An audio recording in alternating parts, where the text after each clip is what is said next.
ದೇವರಿಗೆ ಮುಖ್ಯಮಂತ್ರಿ ಸಿದ್ದರಾಮಯ್ಯ ಪೂಜೆಯನ್ನ ಸಲ್ಲಿಸಿದ್ದಾರೆ. ಶ್ರೀ ಸಿದ್ದರಾಮೇಶ್ವರ ಹಾಗೆ ರಾಮ ಮಂದಿರಕ್ಕೆ ಭೇಟಿ ಕೊಟ್ಟಿದ್ದಾರೆ.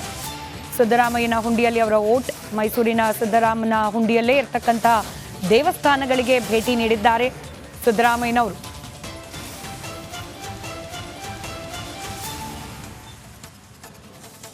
ಕೆಲವೇ ಕ್ಷಣಗಳಲ್ಲಿ ಆ ದೃಶ್ಯಗಳನ್ನ ಕೂಡ ನಿಮ್ಮ ಮುಂದೆ ತರುವ ಪ್ರಯತ್ನವನ್ನ ನಾವು ಮಾಡ್ತೀವಿ. ಸಾಮಾನ್ಯವಾಗಿ ಸಿದ್ದರಾಮಯ್ಯನವರು ದೇವರು ದಿಂಡ್ರು ವಿಚಾರದಲ್ಲಿ ಸ್ವಲ್ಪ ಎಲ್ಲೋ ಒಂದ್ ಕಡೆ ಬೇರೆ ರಾಜಕಾರಣಿಗಳಿಗೆ ಕಂಪೇರ್ ಮಾಡಿದ್ರೆ ಸ್ವಲ್ಪ ಕಮ್ಮಿನೇ ಅನ್ನೋ ರೀತಿಯಲ್ಲಿ ವಿಶ್ಲೇಷಣೆ. ಅದಕ್ಕೆ ತಕ್ಕನ ಹಾಗೆ ಇರುತ್ತೆ ಅವರ ರಿಯಾಕ್ಷನ್ಗಳು ಕೂಡ. ಇವತ್ತು ಓಟ್ ಹಾಕ್ಲಿಕ್ಕೆ ಹೋಗೋಕೆ ಮುಂಚೆ ದೇವಸ್ಥಾನಕ್ಕೆ ವಿಸಿಟ್ ಕೊಟ್ಟಿದ್ದಾರೆ, ನಮಸ್ಕಾರ ಹಾಕಿದ್ದಾರೆ, ದೇವರಲ್ಲಿ ಪ್ರಾರ್ಥನೆ ಮಾಡ್ಕೊಂಡಿದ್ದಾರೆ. ಇನ್ಫ್ಯಾಕ್ಟ್ ಮೈಸೂರು ಭಾಗದಲ್ಲಿ, ಹಳೆ ಮೈಸೂರು ಭಾಗದಲ್ಲಿ ಅಭ್ಯರ್ಥಿಗಳನ್ನ ಗೆಲ್ಲಿಸ್ಕೊಂಡು ಬರೋದು ಸಿದ್ದರಾಮಯ್ಯನವ್ರಿಗೂ ಕೂಡ ಪ್ರತಿಷ್ಠೆಯ ವಿಚಾರ ಆಗಿದೆ. ಹೀಗಾಗಿ ದೇವರ ಆಶೀರ್ವಾದವೂ ಕೂಡ ಬೇಕು ಅನ್ನೋ ಅರ್ಥದಲ್ಲಿ ದೇವಸ್ಥಾನಕ್ಕೆ ಹೋಗಿದ್ದಾರೆ. ನೋಡಿ, ಅವರು ಸಿದ್ದರಾಮನ ಹುಂಡಿಗೆ ಹೋದ ಸಂದರ್ಭದಲ್ಲಿ ಅಲ್ಲಿ ಅವರ ಅಭಿಮಾನಿಗಳು, ಪಕ್ಷದ ಕಾರ್ಯಕರ್ತರು ಅವರಿಗೆ ಶಾಲ್ ಹಾಕಿ, ಮೈಸೂರು ಪೇಟ ತೊಡಿಸಿ, ಹೂಹಾರ ಹಾಕಿ ಸ್ವಾಗತವನ್ನ ಕೋರಿದ್ದಾರೆ. ವಿಶೇಷವಾಗಿ ರಾಮನ ಆಶೀರ್ವಾದ ಇಂಟ್ರೆಸ್ಟಿಂಗ್. ಅದು ಅವ್ರು ಹೇಳಿದಾರೆ ಕೂಡ, ನಮ್ಮೂರಲ್ಲೂ ರಾಮನ ದೇವಸ್ಥಾನ ಇದೆ, ನಾನು ಅಲ್ಲಿಗೆ ಹೋಗ್ತೀನಿ ಅಂತ. ಬಹುಶಃ ಹೋಗಿದ್ದಾರೆ. ಇನ್ಯಾವಾಗ್ಲಾರು ಸಂದರ್ಭ ಬಂದಾಗ ಇದನ್ನು ಉದಾಹರಣೆ ಕೊಡ್ಬೋದು. ನೋಡಿ, ಓಟ್ ಹಾಕಕ್ಕೆ ಹೋಗಕ್ಕೆ ಮುಂಚೆನೆ ನಾನು ರಾಮನ ಆಶೀರ್ವಾದ ಪಡೆದಿದ್ದೀನಿ ಅಂತ.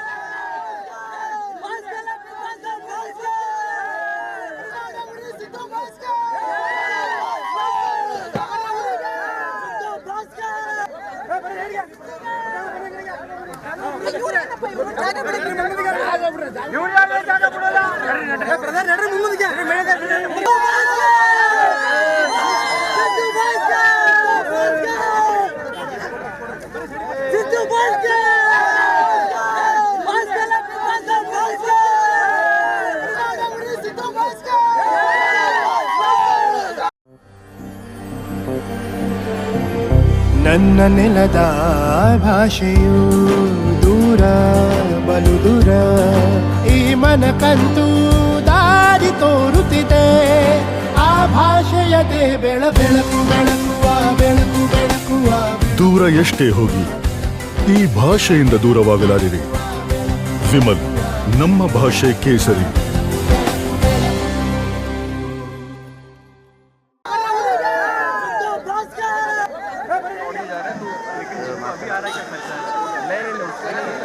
आगे जाएगा तो क्लियर हो जाएगा. ठीक है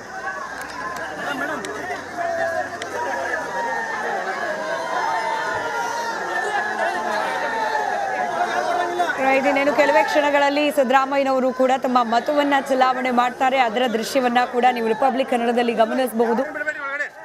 ಎಸ್ಪೆಷಲಿ ಕಾಂಗ್ರೆಸ್ ಈ ಬಾರಿ ಕರ್ನಾಟಕದಲ್ಲಿ ಕಳೆದ ಬಾರಿ ಗಳಿಸಿದ ಒಂದೇ ಲೋಕಸಭಾ ಕ್ಷೇತ್ರಗಳಲ್ಲಿ ಗೆಲುವು.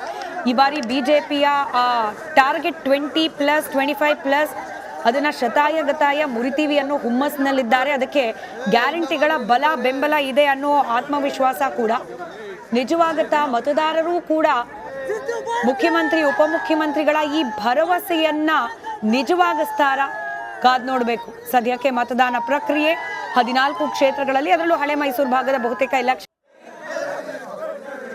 ಸಿದ್ದರಾಮಯ್ಯ ಅವರು ಸಿದ್ದರಾಮನ ಹುಂಡಿಯಲ್ಲಿ ಮತದಾನ ಮಾಡ್ತಾ ಇದ್ದಾರೆ. ಆಲ್ಮೋಸ್ಟ್ ಮತದಾನ ಆಗಿದೆ. ಈಗ ಅವರು ಶಾಯಿಯ ಗುರುತನ್ನು ತೋರಿಸ್ತಾ ಇದ್ದಾರೆ. ಈಗಷ್ಟೇ ಮತದಾನ ಮಾಡಿದ್ದಾರೆ. ಸಿಎಂ ಸಾಕಷ್ಟು ಜನ ಬೆಂಬಲಿಗರೊಂದಿಗೆ ಸಿದ್ದರಾಮನ ಹುಂಡಿಯ ಮತಗಟ್ಟೆಗೆ ಆಗಮಿಸಿದ್ರು.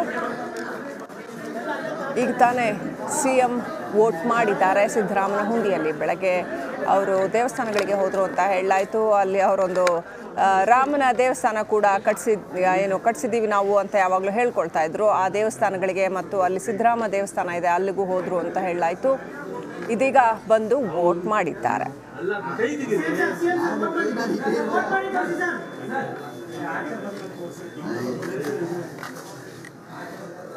All right. On A lighter note, Vinayak Bhat ಅವರೇ, ಸಿದ್ದರಾಮಯ್ಯನವರು ಯೂಶ್ವಲಿ ಅವ್ರಿಗೆ ದೇವ್ರ ಭಕ್ತಿ ಎಲ್ಲ ಅಷ್ಟೊಂದು ಕಡಿಮೆ ಅಂತಾರೆ. ಆದರೆ ಎಲೆಕ್ಷನ್ ಬಂದಾಗ ಹೀಗೆಲ್ಲ ಇದ್ದಾಗ ಅವರು ಟೆಂಪಲ್ಗೆ ಹೋಗೋದಕ್ಕೆ ಮರೆಯೋದಿಲ್ಲ. ಅಲ್ಲೊಂದು ರಾಮ ದೇವಸ್ಥಾನ ನಾವು ಕಟ್ಸಿದ್ದೀವಿ ಅಂತ ಹೇಳ್ತಾರೆ. How do you like to react? Election ಬಂದಾಗ ಅಂತಲ್ಲ, ಈಗೊಂದು ಬಹುಶಃ ಒಂದು 3-4 ವರ್ಷದಲ್ಲಿ ಏನು ಜನರ ವರ್ತನೆಯಲ್ಲಿ ಅಥವಾ ಜನರ ಭಾವನೆಗಳಲ್ಲಿ ಏನು ವ್ಯತ್ಯಾಸ ಆಗಿದೆ, ಅದರಿಂದಾಗಿ ಈಗ ಅವರು ಕೂಡ ದೇವಸ್ಥಾನಕ್ಕೆ ಹೋಗುವಂಥ ಒಂದು ಅನಿವಾರ್ಯತೆ ಸೃಷ್ಟಿಯಾಗಿದೆ.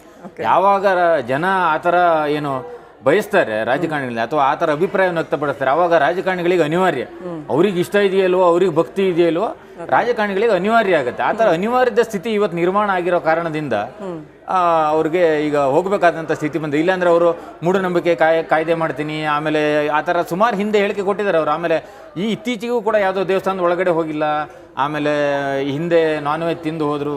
ಸಾಕಷ್ಟು ಅವರು ದೇವಸ್ಥಾನಕ್ಕೆ ಹೋದಾಗೆಲ್ಲ ಜಾಸ್ತಿ ಕಾಂಟ್ರವರ್ಸಿಗಳೇ ಆಗುತ್ತೆ. ಆದರೆ ಅದರಲ್ಲಿ ಈ ರಾಮ ಮಂದಿರದ ನಂತರ, ಏನು ರಾಮ ಮಂದಿರ ಸ್ಥಾಪನೆ ಆಯಿತು ಅದರ ನಂತರ ಅವರಿಗೆ ಒಂಥರ ಅನಿವಾರ್ಯತೆ ಸೃಷ್ಟಿಯಾಗಿದೆ. ಈಗ ನಾವು ಹೋಗಬೇಕು, ನಾವು ಅಂದರೆ ಕಾಂಗ್ರೆಸ್ ಕೂಡ ಒಂದು ಸಾಫ್ಟ್ ಹಿಂದುತ್ವ ಅಂತ ಏನು ಹೇಳ್ತೀರಿ, ಆ ಥರ ಒಂದು ಸ್ಟ್ರಾಟಜಿಯನ್ನು ಸ್ವಲ್ಪ ನಿಧಾನಕ್ಕೆ ಬಳಸ್ತಾ ಇದೆ. ಮೊದಲು ಏನು ಮುಸ್ಲಿಮರನ್ನ ಓಲೈಕೆ ಮಾಡೋದು ಅಥವಾ ಹಿಂದೂಗಳನ್ನು ವಿರೋಧ ಮಾಡುವಂಥದ್ದು ಈ ಥರದ್ದಿತ್ತು. ಆ ಟ್ರೆಂಡ್ ಸ್ವಲ್ಪ ಅಲ್ಲೂ ಬದಲಾಗ್ತಾ ಇದೆ. ಮತ್ತು ಅದು ಜನರಿಂದ ಸೃಷ್ಟಿಯಾದಂಥ ಅನಿವಾರ್ಯ ಅಂತ ನಾನು ಭಾವಿಸಿದ್ದೆ. ಈ ಸಾರಿ ಎಲೆಕ್ಷನ್ ವಿನಾಯಕ್ ಭಟ್ ಅವರೇ ನಾವು ನೋಡೋದಾದ್ರೆ ನಿಮ್ಗೆ ಹೆಂಗೆ ಅನ್ಸುತ್ತೆ, ಇಶ್ಯೂ ವೈಸ್ ನಾವು ನೋಡೋದಾದ್ರೆ ಈ ಸಾರಿ ಒಟ್ಟು ಭಾರತ ದೇಶದಲ್ಲಿ ನಡೀತಾ ಇರ್ತಕ್ಕಂಥ ಈ ಚುನಾವಣೆಯನ್ನು ಇಶ್ಯೂ ವೈಸ್ ನೀವು ಹೇಗೆ ನೋಡೋಕೆ ಬಯಸ್ತೀರಿ? ಏನು ಈ ಸಾರಿ ಇಶ್ಯೂ? ಈಗ 2014 ಕಂಪೇರ್ ಮಾಡಿದ್ರೆ, 2019 ಕಂಪೇರ್ ಮಾಡಿದ್ರೆ, ಅಥವಾ ಅದಕ್ಕೂ ಹಿಂದಿನ ಚುನಾವಣೆ ಕಂಪೇರ್ ಮಾಡಿದ್ರೆ ಈ ಸಾರಿ ಏನು ಇಶ್ಯೂ ಅಂತ ಪ್ರಮುಖವಾಗಿ ಡೆವಲಪ್ಮೆಂಟ್ ಇಸ್ ದ ಇಶ್ಯೂನಾ ಅಥವಾ ಏನು?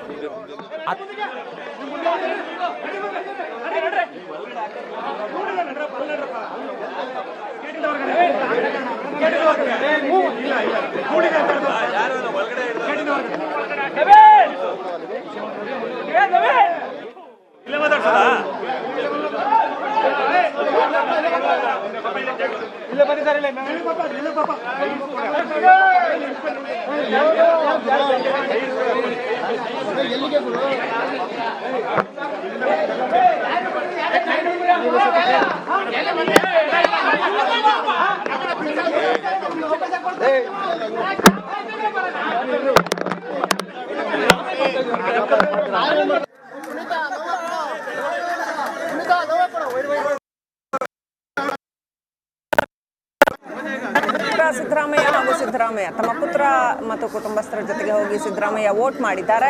ಅಪಾರ ಅಭಿಮಾನಿಗಳು ಅಲ್ಲಿ ಬಂದಿದ್ದಾರೆ. ಅವ್ರ ಜೊತೆ ವೋಟ್ ಮಾಡಿ ಹೊರಗಡೆ ಬಂದು ಇನ್ನೇನು ಮಾಧ್ಯಮಗಳಿಗೆ ಮಾತನಾಡಬೇಕು ಅನ್ನೋಷ್ಟರಲ್ಲಿ ಸಾಕಷ್ಟು ಜನ ಅಲ್ಲಿ ಅವ್ರನ್ನ ಮುತ್ಕೊಂಡಿದ್ರಿಂದ ಮಾತನಾಡೋಕೆ ಸಾಧ್ಯ ಆಗಲಿಲ್ಲ. ಹತ್ತಿರದಲ್ಲೇ ಹೋಗಿ ಕುತ್ಕೊಂಡು ಮಾತನಾಡ್ತೀನಿ ಅಂತ ಹೊರಟಿದ್ದಾರೆ. ಕಾದು ನೋಡಬೇಕು. ಇನ್ನೇನು ಕೆಲವೇ ಕ್ಷಣಗಳಲ್ಲಿ ಮೀಡಿಯಾಕ್ಕೆ CM ಮಾತನಾಡ್ಬೋದು.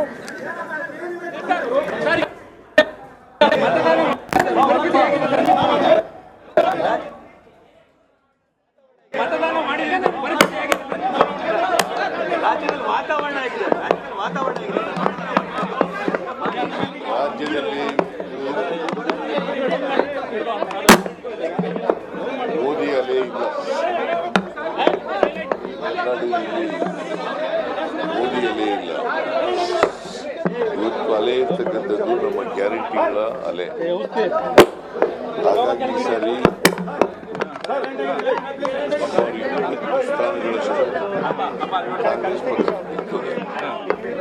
20 ಸ್ಥಾನಗಳಷ್ಟು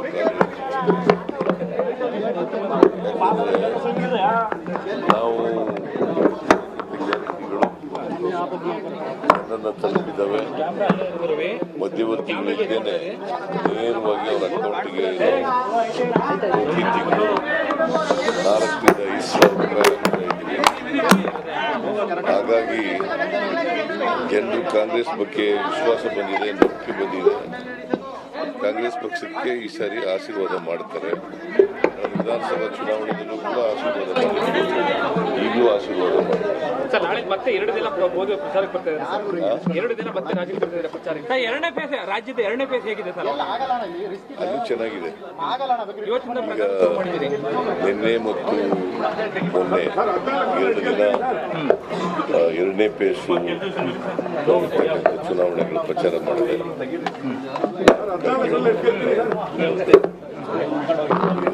ಪ್ರಚಾರ ಮಾಡಿದ್ರು. ಎರಡೂ ಕಡೆ ಚೆನ್ನಾಗಿದೆ. ಬೀದರು ಗೆಲ್ತೀವಿ, ಗುಲ್ಬರ್ಗನು ಕೂಡ ಗೆಲ್ತೀವಿ. ಫಸ್ಟ್ ಫೇಸ್ ಅಲ್ಲಿ 14 ಕ್ಷೇತ್ರಗಳಲ್ಲಿ ಕಾಂಗ್ರೆಸ್ ಎಷ್ಟನ್ನು ಗೆಲ್ಲುತ್ತೆ? 14 ಇದು ವೋಟಿಂಗು ಗುಪ್ತ ಮತದಾನ ಆದ್ರಿಂದ ಕರೆಕ್ಟಾಗಿ ಹೇಳೋಕ್ಕಾಗಲ್ಲ, ಬಟ್ ಮೆಜಾರಿಟಿ ಗೆಲ್ತೀವಿ. ಮೈಸೂರು, ಚಾಮರಾಜನಗರ, ಮೈಸೂರು ಹೇಗಿದೆ ಸರ್? ಎರಡೂ ಗೆಲ್ತೀವಿ. ಚಾಮರಾಜನಗರ ಗೆಲ್ತೀವಿ, ಮೈಸೂರು ಗೆಲ್ತೀವಿ. ನಾಳೆ ಮತ್ತೆ ಮೋದಿ ಪ್ರಚಾರಕ್ಕೆ ಬರ್ತಾ ಇದ್ದಾರೆ ಸರ್. ಬರಲಿ, ಪಾಪ ಅವ್ರು ಮಾಡಬೇಡಿ ಅಂತ ಯಾರು ಹೇಳ್ತಾರೆ. ಆದರೆ ನರೇಂದ್ರ ಮೋದಿ ಅವರದ್ದು ಕಳೆದ 3 ದಿನಗಳ ಭಾಷಣ ನಿಮ್ಗೆ ಏನು ಅನಿಸ್ತಾ ಇದೆ ಸರ್? ಹತಾಶೆಯಿಂದ ಮಾಡಿದಂಥ ಭಾಷಣ ಅಂತ ಅನಿಸುತ್ತೆ. ಅವರು ಈ ದೇಶದ ಪ್ರಧಾನಮಂತ್ರಿಯಾಗಿ ಮಾಡಿರ್ತಕ್ಕಂಥ ಭಾಷಣ ಅಲ್ಲ. ಪ್ರಧಾನಮಂತ್ರಿಯಾಗಿ ಭಾಷಣ ಮಾಡ್ತಕ್ಕಂಥದ್ದಲ್ಲ, ಸಂವಿಧಾನಕ್ಕೆ ವಿರುದ್ಧವಾಗಿ ಮಾಡಿರ್ತಕ್ಕಂಥ ಭಾಷಣ. ಹಾಗಾಗಿ ಅವರು ಬಹುಶಃ ಹತಾಶರಾಗಿದ್ದಾರೆ ಅಂತ ಅನಿಸುತ್ತೆ. ಸೋಲ್ತೀವಿ ಅಂತಕ್ಕಂಥ ಭಯ ಇರಬೇಕು. ಮೊದಲನೇ ಫೇಸ್ನಲ್ಲಿ ಏನು 102 ಸೀಟ್ಗಳಿಗೆ ಚುನಾವಣೆ ನಡೆದಿದೆ, ಅದರಲ್ಲಿ ಹೆಚ್ಚು ಸ್ಥಾನಗಳನ್ನು NDA ಮತ್ತು ಅದರ ಮಿತ್ರ ಪಕ್ಷಗಳು ಗೆಲ್ತವೆ.